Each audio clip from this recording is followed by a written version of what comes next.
everyone. It's the Drunken Disorderly podcast, and Dre just doesn't care about any of us. He's like, fuck it. I'm just going to get out of my seat. I don't care about my viewers. I don't like my friends. Whatever. We get it, Dre. Dre does what she wants, man. We are brought to you by the Launchpad Media. Go to thelaunchpadmedia.com for all of your amazing podcasting needs. Normally I do a longer plug, but we just want to dive right in because we have the best guest in the world. Larry Sharpe, how's it going, brother? I am the best guest in the world. I love that. You are. So I saw I watched some old podcasts today that you were on, and Larry, I've heard your backstory before, and it touches me every time I hear it. Oh, honestly. Thank you. And then today I got to hear about how your wife, that whole thing, and that was so neat. So thank you for sharing that with the world. My wife, my whole thing. Tell me what that is. Just how you knew her in high school, and oh yes, amazing. And to her, you were some guy. That's true. Yes, I was. Yes. And then it was like 11 years later, you guys got back in contact, and then just such a. I'm a romantic. I'm sorry. I love these stories. I actually. I would say it was my longest sales cycle ever. I guess. How many years to seal that one? About 13. Ooh. Yes. About 13. So we were talking before the show about John, you remember my fiance, who's obviously a huge fan of yours. I don't know anybody who isn't. We are getting what we have deemed married this weekend. Nice. We are getting libertarian married. And in our state, that consists of a cohabitation agreement, a series of wills and trusts and things of that nature, so that, we have as many protections as a married couple as we can without a marriage license, and as little state intervention and no family court as we can do. So libertarian married. If it means also Larry Sharpe is somehow involved, I'm totally cool with that. I think it is. Well, I did. Didn't I just walk Sarah Daggers down the aisle recently? Yes, you did. Yes, so yes. I guess I'm the libertarian dad. I guess now. I don't know. It's fine. Oh, that's what I started calling you. It's George Carpenter and Larry Sharpe are the libertarian dads. They just are. I love it. Yes. So look, I'm glad you're getting married. Awesome. I'm glad you're getting Larry. Awesome. Thank you. I talk about this always, right? And a constant piece I bring up. People often think that our movement, libertarian movement or liberty movement, is about liberty or freedom or less government or all those things. But it actually isn't. What it actually is about is happiness. That's what it's about.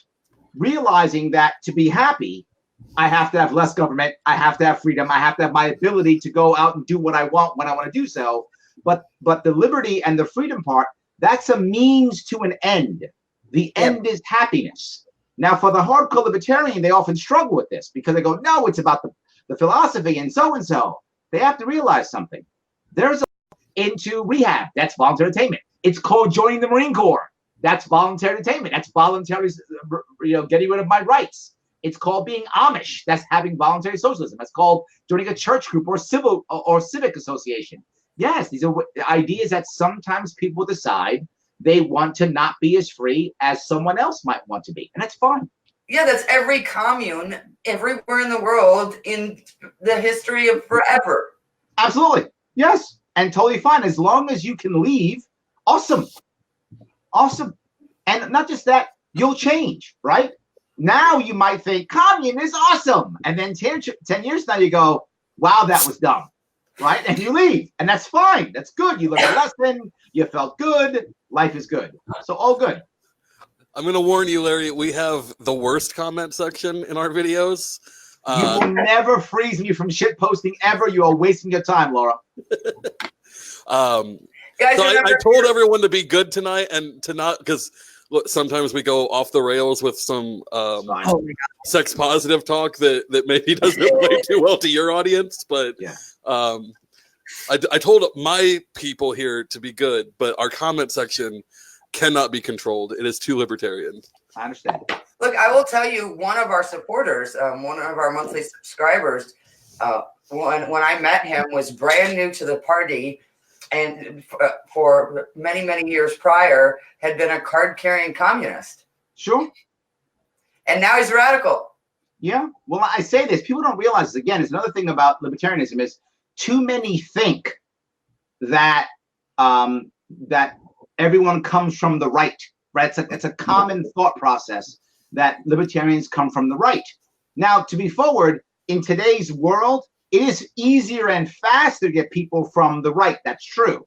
But we often get people from the left. The difference, though, is when people come from the left, they stay. They really do. Because as a general rule, when you find the average person who's a Democrat or who's more liberal or who's on the left, who thinks Democratic Party is the right answer, it's not because they're bad or communist or socialist. It's because they want what they believe is good. The problem is they think the only way to achieve that is through government force. They can't imagine another way. When we show them there's a way to get what you want, the good that you want, without government force, it's surprising how they actually all of a sudden begin to, oh, you know what? Libertarian is the right answer. That is the way to get good. And they really can become very strong activists. I agree. So we have to, we're just going to get this out of the way because we have to ask everybody, Larry, how do you feel about nuclear power? I am a big fan of the new technology. The old technology is a disaster, and that's why we have meltdowns and things of that sort. The new technology is amazing, and we should absolutely be using new technology. There's new technology now to where it is physically impossible for you to have a nuclear meltdown. Not just that, new technology now you can actually use that use the fuel of spent fuel rods. So you're using spent fuel rods in nuclear power. Why wouldn't I want to do that? And it's the perfect stopgap until we can have an actual new Green Deal that would actually be real, not the fantasy people talk about now. That was the best explanation to what I've heard other people stumble around trying to explain. Larry's got them. Always.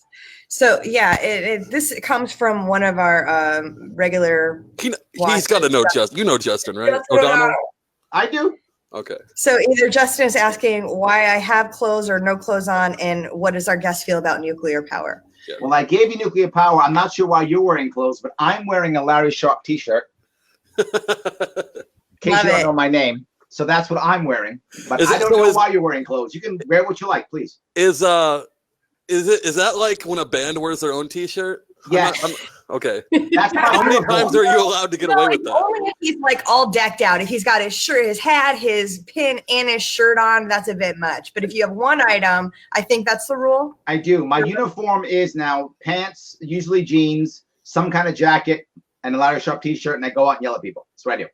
Here's the other thing for people who haven't run for office. When you run for office as a libertarian, one of the things you wind up with a surplus of is t-shirts. And, you gave hours away to homeless shelters. Yeah. And soup kitchens. Soup kitchens are great places. Yep. We gave them all the homeless shelters. That's what we did in New York, in Manhattan. That's what we did. Yep. We had a bunch left. And I still keep some, and I usually will auction them up. I have about 10 or 20 left. And when I go to other people who I'm raising money for, when I'm going to a convention, I'll sign and I'll auction them off as a way of raising money, right? What I'm always trying to do is, our movement has a very bad culture in many ways. And one of the ways we suffer is we don't help each other very much. We don't have a culture of assisting each other. So I'm trying to break that and make a better culture by helping others. So I go out and I raise money for other people. You see, I raise money for California, raise it for Pennsylvania. So I'll go out and raise money for other people, other candidates in New York State, and I'll auction stuff off to make money for other people. So I'm trying to get other people to copy that. You even did that for that organization we used to work for, and we were very thankful. Yes. What was that? Roads to Freedom, is that right? Oh yes, that's correct. I forget at this point. Do you guys not work for them anymore? No. I'm still there. What did I miss? What happened? Just difference of I think it was goals. Just growth and development, right? It was finding the right path for the show and for us as a team, and this was it. Okay. Yep. So this kind of leads to a question, and we were talking a little bit about this off the back of your campaign. Sorry, I just lost my train of thought. County parties. My campaign was purposefully supposed to be a springboard. Right. That was the entire goal of it over everything else, right? I'm very happy that we got ballot access. I am. I'm proud that we got ballot access. But I'm even prouder that we built out a policy library that didn't exist. You can go to LarrySharpe.com. Anybody who's running Libertarian, please go to LarrySharpe.com. Look at my policy. Steal everything, right? When I was on Joe Rogan at the end said, Larry, whose ideas are those? I'm like, it's me and my policy team. We put this all together. And he's like, you got to lock these ideas down. And I said, why? He goes, people will take them. And I said, good. Take all of them. If you fix my state, I don't have to run again. That's amazing. Please take all my ideas. And I mean that for everybody. I actually want people to actually take the ideas that the policy team and I put together, right? I do want that. But not just that. I built out infrastructure, right? My team had at least 7 directors, and we had dozens of volunteers, hundreds if you go down to the ground level. These are all people now that know how to raise money, set up events, how to do stuff. These are now potential new campaign managers for more people, right? I'm against the idea, and I know many people disagree with me, that we should have a lot of libertarian candidates. I do not like this idea at all. It's a terrible idea. And people love it all the time. Larry, we've got to have a lot of libertarian candidates. We need like 800, 2,000 candidates. I think it's a terrible idea. And the reason is we don't have enough bodies and talent to support them. I don't want individuals running on their own. Here's the normal way libertarians run. I know liberty stuff. I'm going to give people an option or a choice. Nobody cares, but they say that anyway. Then they go run. They run by themselves because they don't know how to help anybody else out. They don't know how to ask anybody for help. They don't know how to build teams. Then they get overwhelmed, or they get one person and they push everything on the one person. That person gets burned out. Then the LP can't help because the LP doesn't know how to help because there's no culture of helping out and no infrastructure to help out. Then the candidate collapses. Then a team collapses. And 3 months before the election, they all quit and they go, Libertarian Party sucks. They never run again. And now I've lost them. And anybody who gave money goes, look at that. I gave my money and they threw it in the garbage again. Another waste of my time. I don't want to give money anymore. And we have limited resources. This is a terrible idea. Now, the response is, but Larry, it's branding. That is a bunch of horseshit.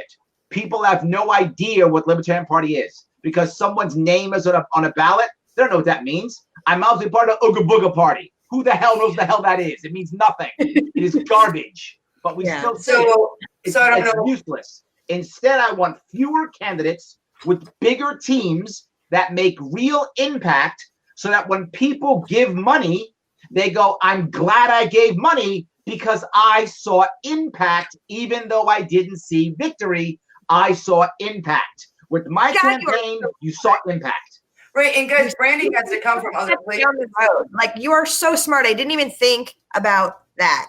If you want to have candidates to succeed, that starts with donors and underling, people helping with the campaign. Holy shit. Yes. I always learn stuff when I listen to you and keep talking. Branding, the best branding that we can do. And National has now launched kind of a campaign about this, right? The LP Everywhere campaign and competition. The best branding we can do is being active in our communities. That's the best passive marketing we can do. Put on your LP t-shirts and go clean up a park or feed the homeless or adopt a highway, right? Get out and passively market by being libertarians. By modeling behavior that you want to see in others. Yes. Yeah, that's all you have to do. And because of that, now the Affiliate Support Committee has launched the LP Everywhere campaign. And whoever wins that, precinct party, county party, state party, any duly recognized affiliate, whoever wins that gets $1,000. There's $1,000. I like it. I mean, $1,000 will help my county party. No, I agree. I love it. I totally agree. Justin has a good point here. I want to see a campaign with Larry's infrastructure and message, and learn to use commas. Damn it, in a smaller state than New York, with a smaller electorate to reach and less geography to cover as a proof of concept. And no one cares about New Hampshire. The proof of concept is the only part that's wrong, Justin. I've already proved it. I raised $500,000 and got ballot access for the first time in New York State ever. So the concept's already proven. Now, do you want to see more results? Yes, I agree completely. Do that in Rhode Island. Do that at a local county level. Do that. Have that same kind of infrastructure and growth that we had. Yes. Look, the reality of it is there are 4 arenas you have to fight on and hopefully win at least 3 of them to win an election. The first one's social media. That one I actually won. And people say, well, social media doesn't matter. It's not true. It does matter. It's just not enough, right? By itself, you can't win an election. I'm proof of that. So you cannot win an election just on social media, but it does matter. That's one of 4 arenas. The second arena is traditional media. I lost that badly. I couldn't get good traditional media. I got decent traditional media, but at a local level.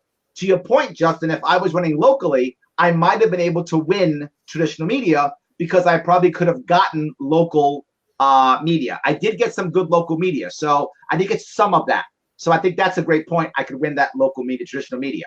The next thing is debates. I didn't get in debates. If you have a local guy, you might be able to get in debates, which helps tremendously, right? But I add debates also with polling. I put them together, right? To polling and debates. I couldn't get into polling because I didn't have enough money to buy a poll. Right. In a local election, no one's going to buy a poll because it's too cheap. So if you get enough money to buy a poll from a marketing company, every local company will pick it up because it will be the only poll. So local media will pick up that poll. I couldn't afford $40,000 to buy a Quinnipiac poll or to buy a Siena College poll. I couldn't do it. But locally, you get a marketing company to do it, and a local newspaper would pick it up. That would make your polling / debates, which I lost that also. And the last piece is events. I also lost events. I was doing very good events, but I had to get my events to over thousands of people in a state with New York with 18 million people in it. I had to get over thousands. I was never able to get past about 200 was about my max I was ever able to get. And it simply wasn't enough, right? I had to start filling stadiums, and I just couldn't do that. And part of that was I didn't have enough money to do advertisement to fill those groups, to fill those areas. So it was a money issue on that also. But if you do that, now you start to rock and roll. And again, here's the biggest thing. If you are able to get people to events, you can get them to the polls, right? If they'll get out of their way and out of their time to show up to watch you speak or talk, they'll go to a polling booth, which is why we need candidates who will do event after event after event. I often would do 3, 4, 5, 6 days in a row. I would do 3 to 4 events every day. I was doing a minimum of 30 events per month. That's how often I was doing events, and most of them I live streamed. So, two quick notes. First, Maria says hi. Hey, Maria. Second, if you're watching us on a watch party, because there's dozens of those already, if you want your comment to go to Larry or maybe come on screen, it's Drunken Disorderly Liberty. So facebook.com/DND Liberty. Yeah, Justin, I'm not trying to silence you. She's totally trying to silence you, Justin. At least I am. Yeah, can we mute him for a minute or two? So you were talking in the pre-show a lot about the candidates. You've gotten a bunch of candidates to come up kind of on the back of the success that you built, and a bunch of new county parties to come up. Yeah. Can you talk about that a little bit? Because to me, that was the most important thing to come off of the back of you running. Absolutely, right. Prior to me running, New York State, out of 62 counties, only had about 18 county organizations. It's about 18, a bit less, about around 18. And many of them weren't even that active. So I went around, and of course I crossed every single county, all 62. I touched every county. And now we're working on almost 40 of them. So hopefully by the end of the year, we'll have over 40 county organizations in New York State. Why does that matter? Because we have to build infrastructure for 2022, infrastructure for 2020, infrastructure for 2021. What I found is as I crossed the state, when I went to counties that had no LP affiliate, it was tougher. It was harder. When I got to places that had an LP affiliate, if they were active, people were there already. People were actually there, and they were sitting there and saying, hey, I'm ready for it. They had material out. They were taking names, sign-in sheets. Sometimes the press would show up. It was much better when I actually had effective LP personnel in the area. So if I build it out, you'll see that. But something else.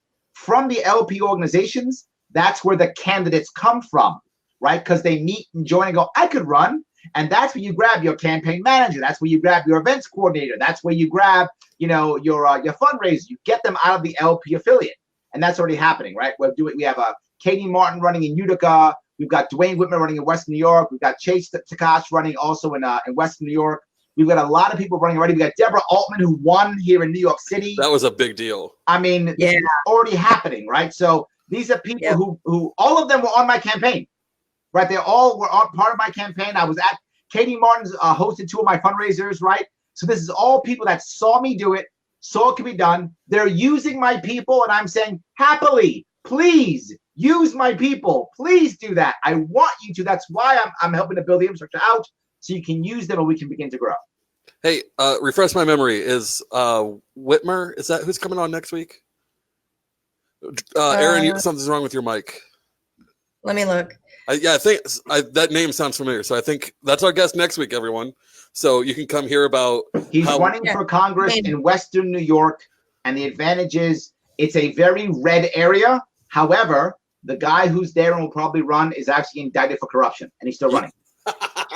But isn't that like a plus in New York to be indicted for corruption? No, for as a Democrat, not Republicans. Oh, okay.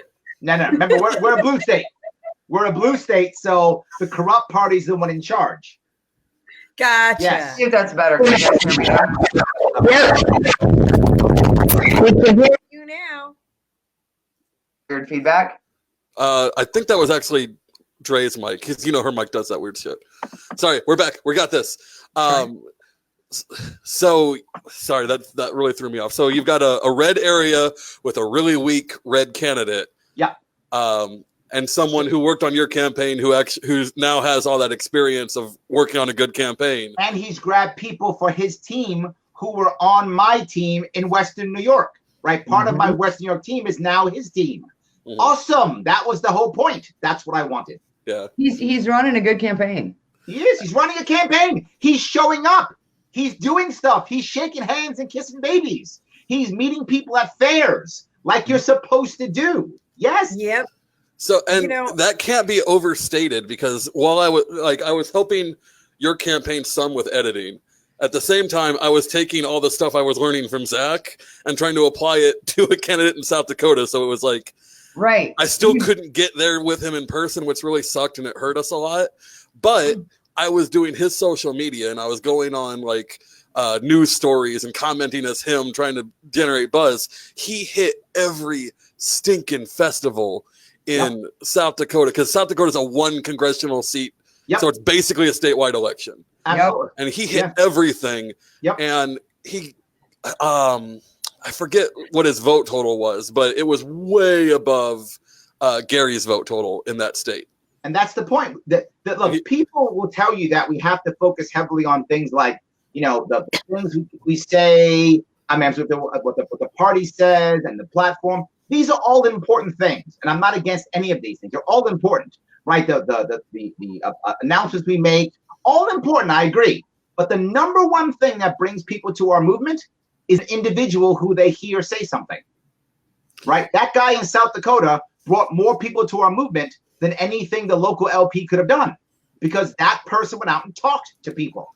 They had 2 county chapters in South Dakota. I think they have 5 now. Bingo! They doubled it. They actually didn't have I remember, because they were trying to get their state party off the ground, because we had to take them into Region 6. I remember that.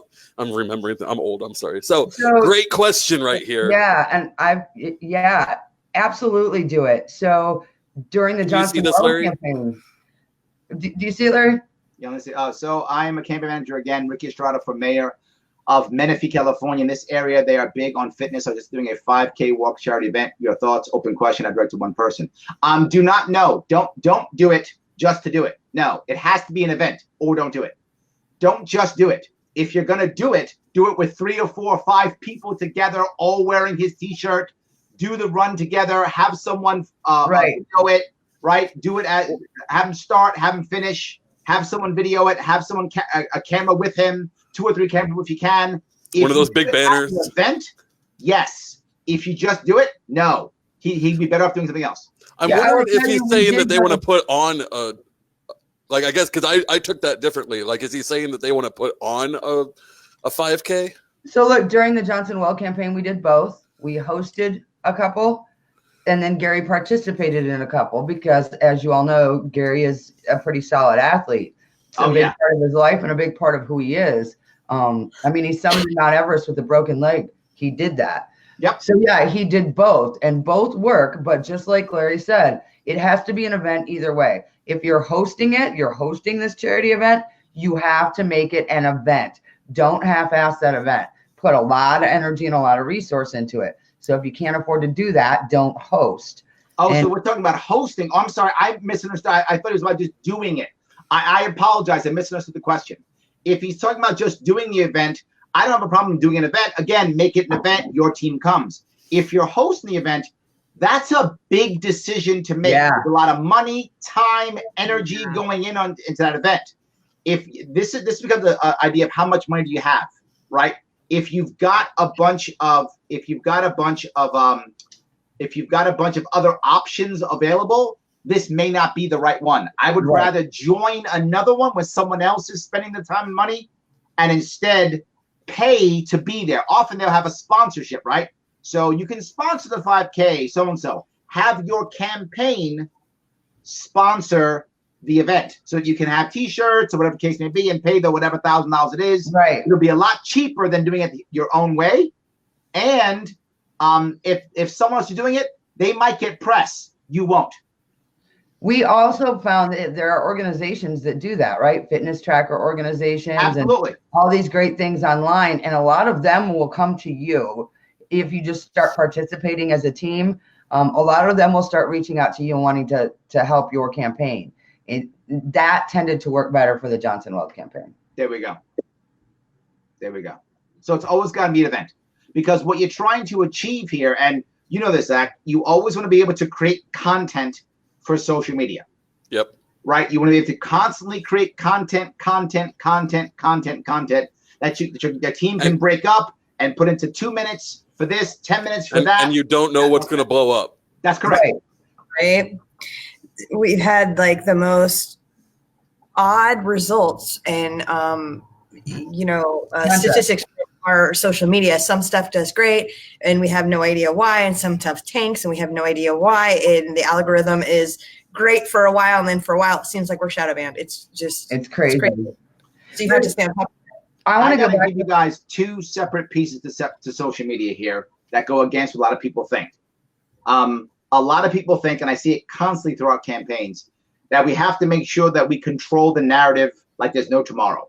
Let's make sure we see what we're posting and making sure that we review it before it goes up. And let's make sure we have a good plan, blah, blah, blah. I'm completely against that. I want people to just put stuff up.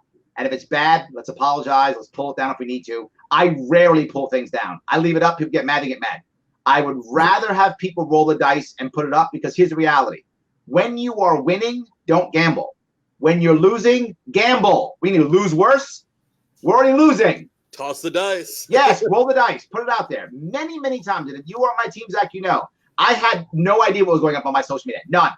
I would look at it and be like, wow, I said that? I'm brilliant. I had no idea I was that smart. And I guess I said that. Whatever. There'd be some quote I didn't even say. My name would be by it. Whatever.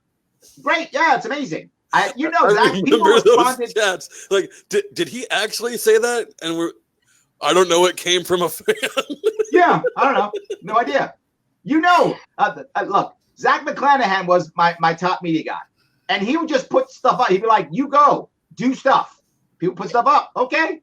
As a general rule, I never took stuff down. Every time I took something down, I regretted it. Every time.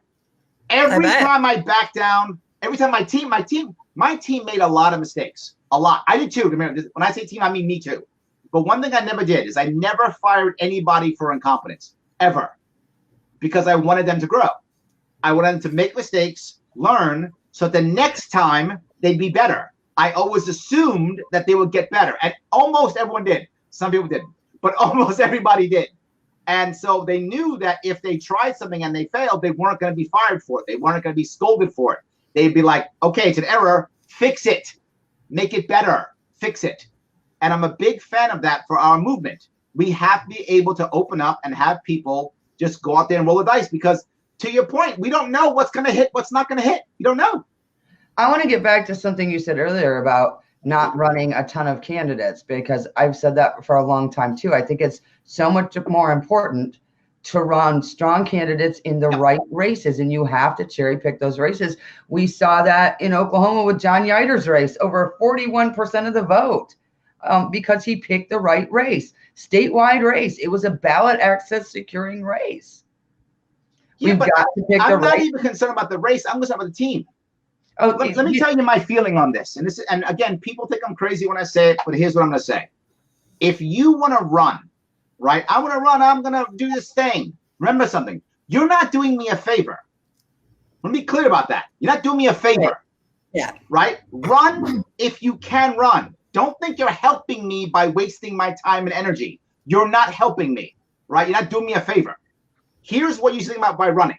1, can you take at least the equivalent of at least 3 days off during the week to actually campaign? Whether that's nighttime, weekend, I don't care. The equivalent of 3 days. If you go, Larry, I got a family, then don't run. Larry, I got a business. Don't run. You're not doing me a favor. Don't run. If you can't take at least 3 days off to do it, don't run. Not just that. Can you build a team of at least 3 people? If you can't, don't run. Because here's the issue to remember. The Libertarian Party is growing. We're going to start winning soon. And when we win, we have to have a team full of people who can actually govern with us, who can do stuff. If you can't build a team now, you can't build a team then. What are you going to hire a bunch of Republicans, Democrats? No, build a team. Larry, I don't know how to do that. Then don't run. No worries. Not just that. Can you take an emotional punch in the face and get back up? Yep. If you can't, don't run, because it's going to happen.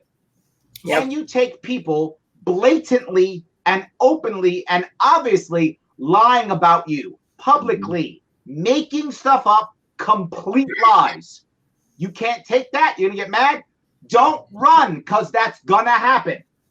Not just that. Can you take a direct knife in the back from people who are supposed to be your friends and helping you? And can you then pull that knife out of your back and say, I believe this is your property? Give it back to them. No hard feelings. I'm still going to be here. If you can't do that, then don't run, because that's going to happen. You are going to get backstabbed by libertarians who are mad or upset at you for some stupid reason, who decided to be petty and angry. They're going to stab you in the back, take a massive dump all over you publicly, and you'll be able to go, okay, and move on. Larry, libertarians don't do that. Then run. If you can't do those things, please don't run. You're not doing me a favor. So I can see that happening with a lot of people, right? A lot of different candidates.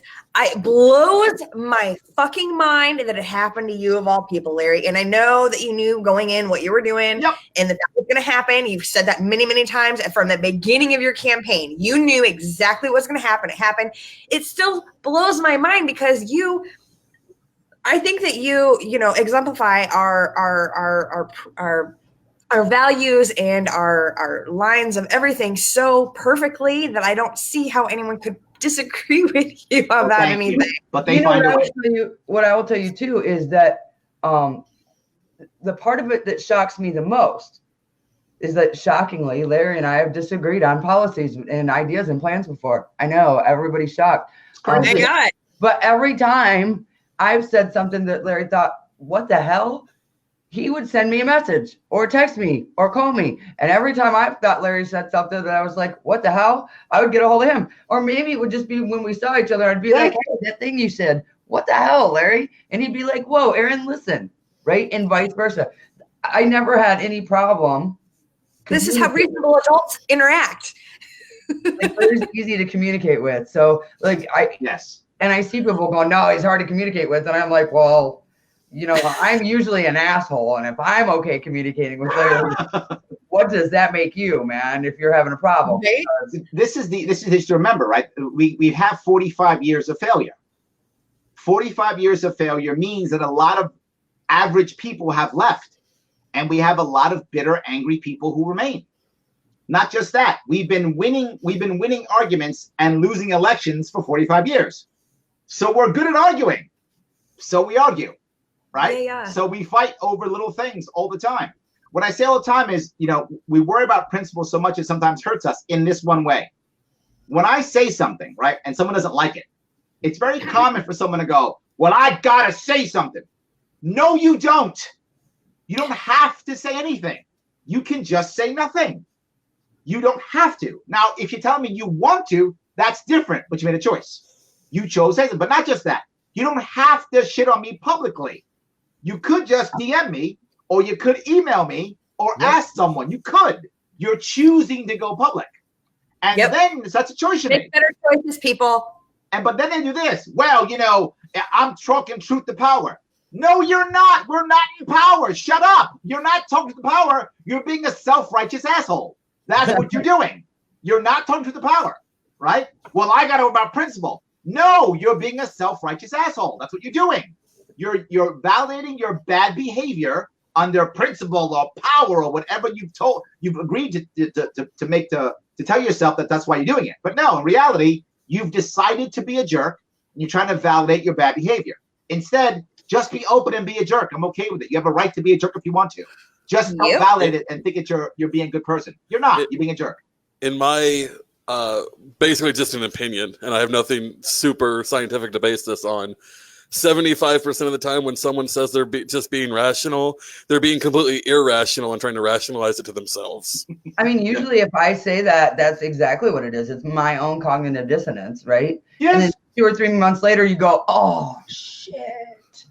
Because that's the bitch about libertarianism, right? Is that once you see it, and it comes in waves, but once you see it, you can't unsee it. And then right about the time you're almost comfortable with what you just thought, kaboom, next wave. We're back to shake you up. That's how it works. No, I agree. I agree. Pete Clark, who took a shit on Larry in the last election? Who didn't? Yes, exactly. Yes, 100%. Yes.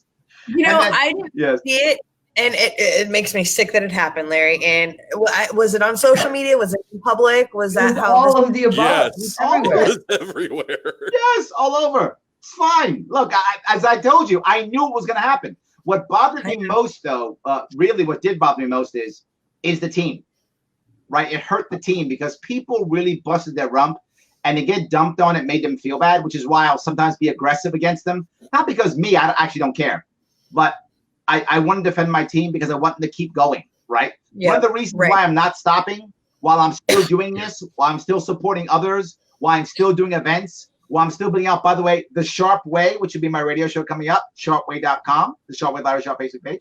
So yes, why I'm doing that is to show that we have to have a culture of staying in the party and still moving forward, right? Just because someone loses doesn't mean the ball game's over. They don't have to leave the party, right? Because they've lost, right? And we do that. Other people don't, but somehow we do, right? One of the reasons why I wanted to be the VP in 2016 is because I knew that once the election was over, they would all go away. Which is why after the election, I immediately started telling people I was going to run for something. I was trying to hold the momentum because the problem is we don't have a lot of missions. We don't have a lot of talent in the party. I'm trying to get more of it. We don't have that much talent. So we don't have a mission. So as soon as the mission goes away, what do? We start eating our own. We start fighting internally. It's what we do.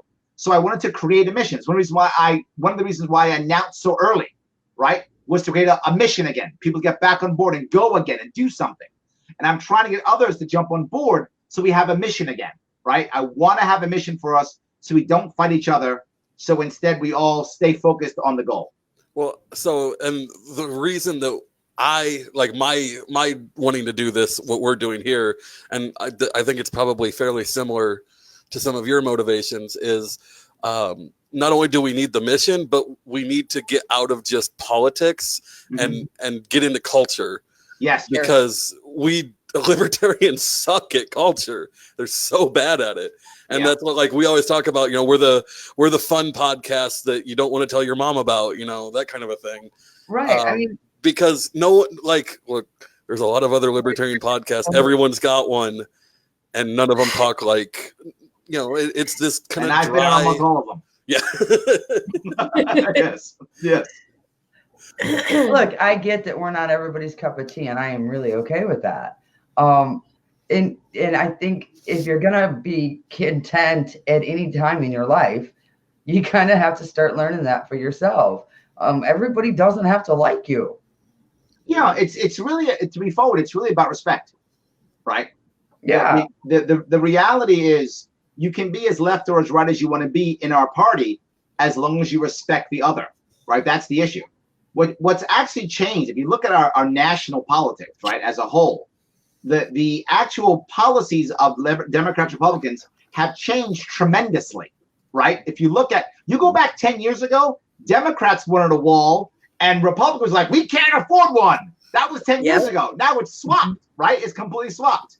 Think about a Reagan Republican versus a Bush Republican versus a Trump Republican. Oh my God. A Carter Democrat versus a Clinton Democrat versus an Obama Democrat. Totally different, right? Totally different. But what's changed? A lack of respect. Right now, we don't even talk to the other anymore. If you look at it, since my head goes to officially since the second term of Obama. The second term of Obama actually began to where we totally openly stopped talking to the other side, and Trump just doubled down on what was started during the second Obama campaign. Right? And it's still now. No one's trying to cross the aisle. No one's trying to get the middle ground. They're trying to get their people to get out, right? The right is saying the Trumpsters got to get out. More the Trumpsters get out, we win. And the left is saying get more of the left out. If they get out, then we win. They're not saying let's get the other one. Since the second term of Obama, the president is not the president of America. This idea of only one America, that's gone away. And it's because of only one thing, a lack of respect for the other. If we begin to respect people, then things will begin to change, and we are the only third way. We are the only way to make that happen is the liberty movement. The liberty movement is the only way of success in this nation. Think about this. What happens if Trump wins in 2020? I think he will. I think. Yes. I mean, what? But hold on. What happens if he loses? Yeah, either way, it's bad. There's no good answer, right? If he wins, Democrats will go, it's the Russians, right? Of course. If he loses, Republicans go, it's the deep state. No matter what, whoever wins in 2020 is by default illegitimate. Yep. It's irrelevant who it is.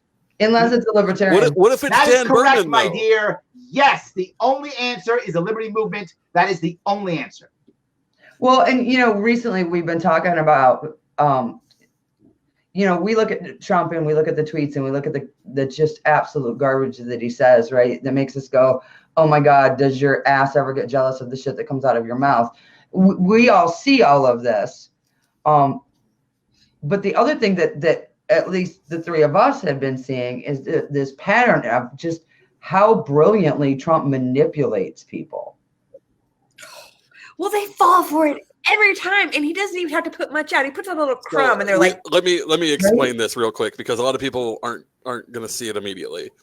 So Democrats are having an internal fight between the four crazy socialists and Pelosi, and it's causing kind of this fracture in their party. And then Trump tweets attacking the four crazy socialists, and the Democrats all circle around them and protect them. And at first it looks like a blunder because he united the Democratic Party, except he united the Democratic Party around the four least liked Congress people that they have, including AOC, whose positive rating is like 6%.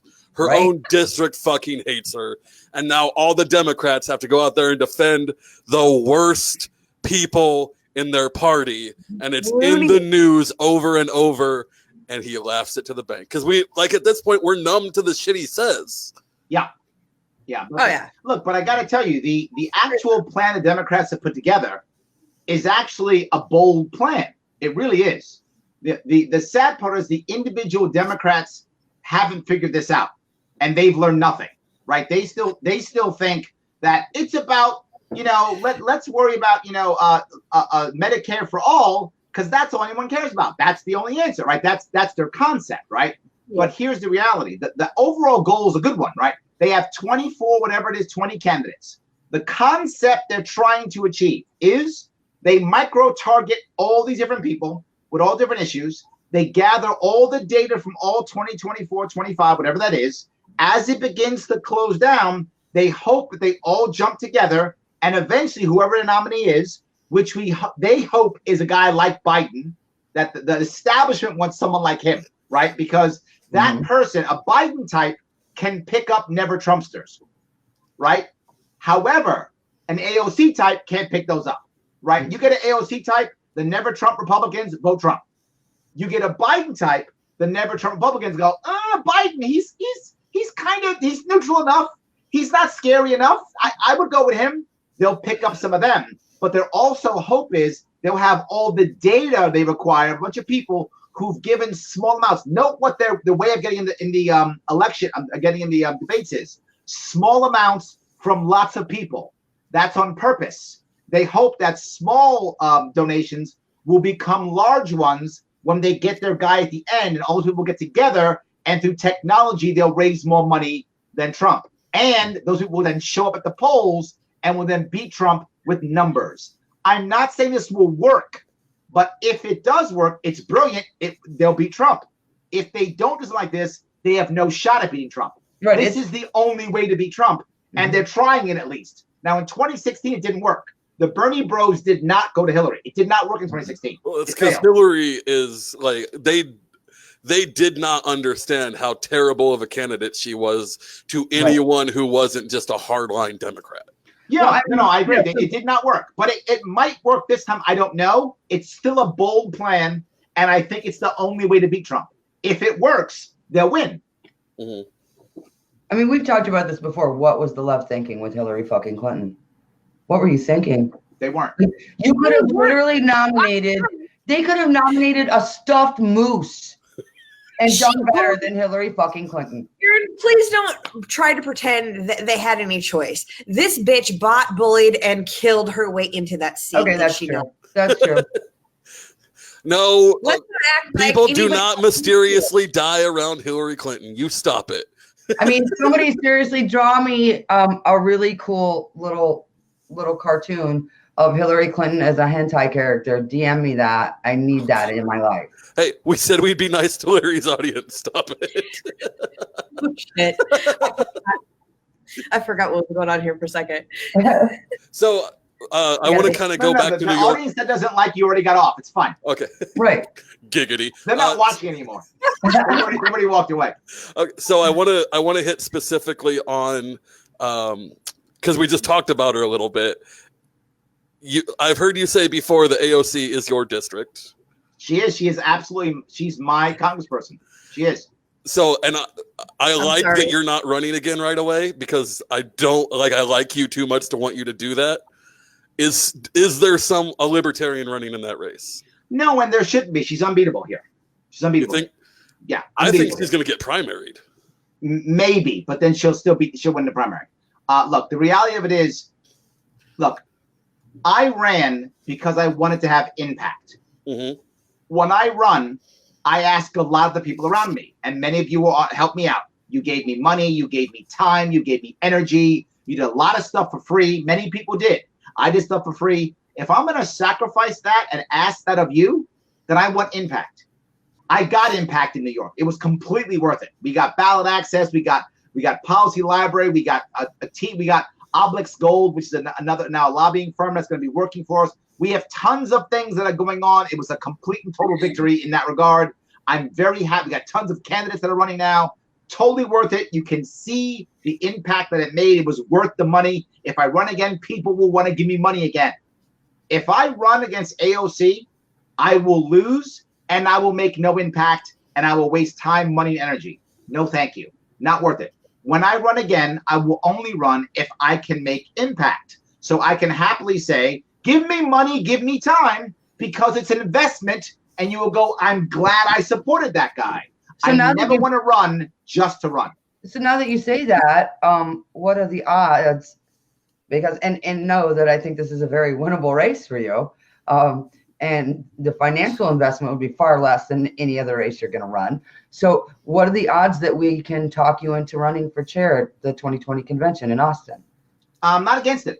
The only issue would be it depends on how well the Sharpe Way goes, right? Because the Sharpe Way means that if I can run the Sharpe Way, I can run that on the road, if that makes any sense. Right. The Sharpe Way, for you who just new, is my new radio show that I'm coming out. My target date is the 24th of July to start my first show. This is a show I can run on the road. If I can run the show on the road, then I would do the chair as a full-time job. Doing it as a part-time job is not valuable. Just isn't. Doesn't make any sense. But I could do it as a full-time job. If I could do it as a full-time job running the Sharpe Way on the road, then I could literally grow the party. I could triple it in 2 years. I mean, not even joking, because I would just do it full time. I would be all over the place. I would be in every party. I would help build out every state. I'd be in the press. I'd be in the press every single week because I already have a team right now that puts me in the press now. So I'd be in the press every week. It'd be a full-time job. I would absolutely do it, but I have to be able to support my family while doing it. That's the issue. So if the Sharpe Way is successful and I'm making good money, yes, I would do it, of course. Why wouldn't I? Tell us and our listeners, all our viewers and all our listeners on the audio podcast version later, how do we help you make that happen? Patreon.com/Sharpe Way. That's it.